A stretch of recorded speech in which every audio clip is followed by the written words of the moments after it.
హైదరాబాద్లోని కాచిగూడలో బురిడి బాబాను పోలీసులు అరెస్టు చేశారు. గీత అనే మహిళ దిల్సుఖ్ నగర్లోని వశిష్ఠ జూనియర్ కాలేజీలో రిసెప్షనిస్ట్గా పనిచేస్తుంది. ఆమెకు ఒక దాని వెంట ఒకటి సమస్యలు తలెత్తాయి. దీంతో ఆమె పనిచేస్తున్నటువంటి కాలేజ్ ప్రిన్సిపల్ సూచనలతో గుంటూరుకు చెందిన గురూజీ శివస్వామిను దిల్సుఖ్ నగర్లో కలిసింది. అయితే బాబా ఆమెకు మాయమాటలు చెప్పి ₹1,70,000 నగదు 26 తులాల బంగారాన్ని తీసుకున్నారు.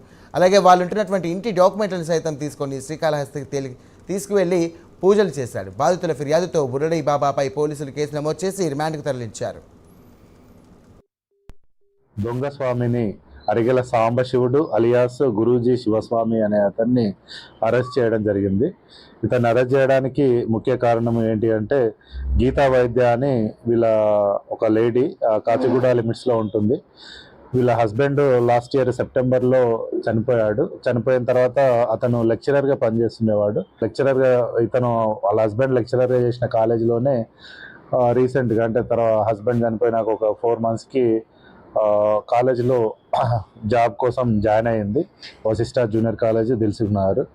సో అక్కడ ఇతన్ని శివస్వామి గురూజీని వాళ్ళ ప్రిన్సిపల్ మేడం, ఇతను మాకు తెలిసిన ఇతను పూజలు చేస్తాడు మంచిగా, మీకు అందరికి ఫ్యామిలీకి కూడా మంచిగా ఉంటుంది, ఈ మధ్యలోనే హస్బెండ్ చనిపోయాడు కదా, ఆమెకు మీకు మంచి పూజలు చేస్తాము అనే ఉద్దేశంతో ₹1,70,000 అడిగాడు ఆమెతోటి. మాటలు చెప్పేసి ఫోర్స్ఫుల్గా ఒక 26 తులాస్ వరకు బంగారాన్ని తీసుకొని పారిపోయిండు. 132/25 Kachiguda SHO crime number register చేసి వీడు తిరుపతిలో ఉంటే పట్టుకోవడం జరిగింది. ఈ ఆర్నమెంట్స్ని రికవరీ చేయడం జరిగింది.